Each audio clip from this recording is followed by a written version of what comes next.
Well, welcome to the English bubble.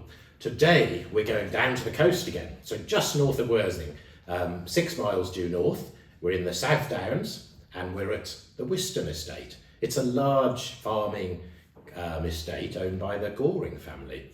And back in 2006 they planted a small hectarage of grapes. And here we are today. We're tasting 2 of their sparklings, 2015 Blanc de Blanc, and then we have a late Disgorged 2010. So we have quite an interesting comparison here, Richard. It'll be fascinating, particularly as the 2010 would have been a very early vintage for them. Right. So the vines would only have been 4 years old at that stage. Yes. So still very early days, and yet amazingly, even that early, Wiston were already making a mark on the scene. Right. I can remember at the time reading about Wiston, and people were saying, "Oh, these are an important new kid on the block," as it were. And so, helped by their fairly charismatic winemaker at the time, Cuvée, who is without question has been one of the leading lights, the innovators, one of the luminaries of English wine over the last 15 years. Dermot has done a fantastic job, partly through the wines he's made under his own label and partly through the wines he made at Wiston. Right, so this is Blanc de Blanc 15. Now the vintage of 15 in England was one of these years where it wasn't getting off to a great start, and it wasn't really until later in the year, September and October, that we got a little bit of warmth that boosted up the ripeness. Now, compared to some of the wines we've tasted in the past, Richard, how does this compare? Can you see the vintage characteristic? Late ripening year? You can, because we know how Blanc de Blanc can age very, very slowly. Right. This is already very expressive, isn't it? You can see it is. Even the colour is showing a little bit of maturity. Aromatically, there's a toastiness, the butterscotch, some of the hazelnut character, something quite rich. Aromatically, the tertiary characters I think are coming through. It's interesting because there's actually a little bit of that reductive charm in it as well, and yet there's some almost a little bit of its journey. Very expressive, quite full-bodied for a sparkling wine, particularly a Blanc de Blanc. And this was disgorged in September 20. Which is terrific, because that's given it over 2 years to recover, to settle, to harmonise.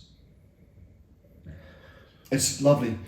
I've always thought that for me, I hate generalising, but the Wiston style has always been quite bold, richly flavoured.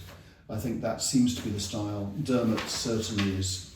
He's very courageous. He's very adventurous in the way he makes wine, and he's wanted to push boundaries. And the Wiston wines have demonstrated that. So you do get this intensity, a richness of flavour. And I suspect the 2015 vintage has emphasised that even more. So you've got a lot of ripeness in here. And again, we've got a bit of barrel fermentation going on. Yeah. So 50% of this has been fermented in small barrels. So you've definitely got some oak impact, which actually I don't think is as apparent on the aromatics. Very much on the palate, you pick the oak impact up. Yeah. A lot of flavour. Incredibly ripe. I do find incredibly ripe, but at the same time, some quite apparent acidity, I think. And that is, in some ways, I quite like that, because that reminds us we're in England.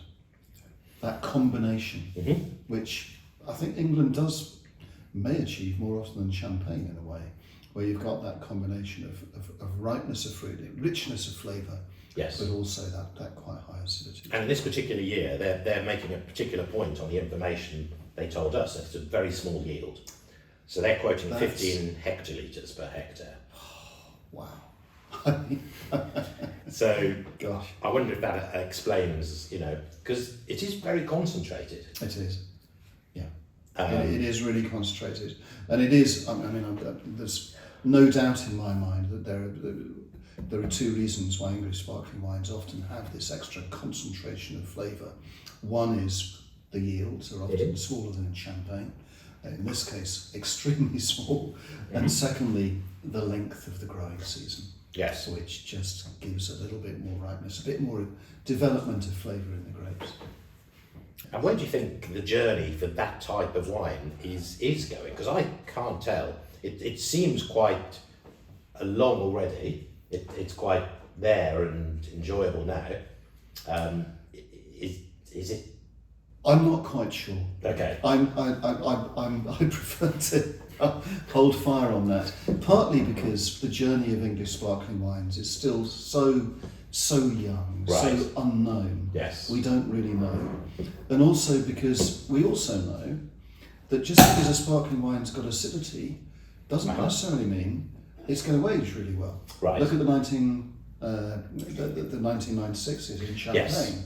You know, they haven't all aged beautifully. No, they haven't. Yes. And yet, there's no shortage of acidity. So, I still think it's hard to say.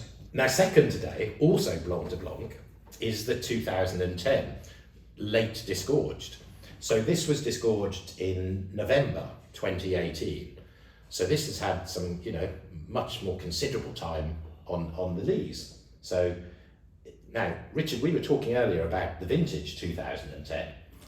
It's 12 years, 13 years ago now almost. So this is showing, to me, significantly more mature.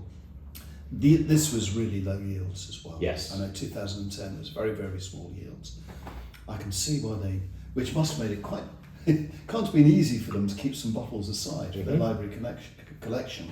But I guess they probably knew they'd made something pretty exciting. So again, very similar to the first Blanc de Blanc. 50% was barrel fermented. Dosage is 8 grams. It's invidious, but it's also impossible not sometimes to compare English sparkling wine to Champagne. This is the Bollinger of English sparkling wine to me.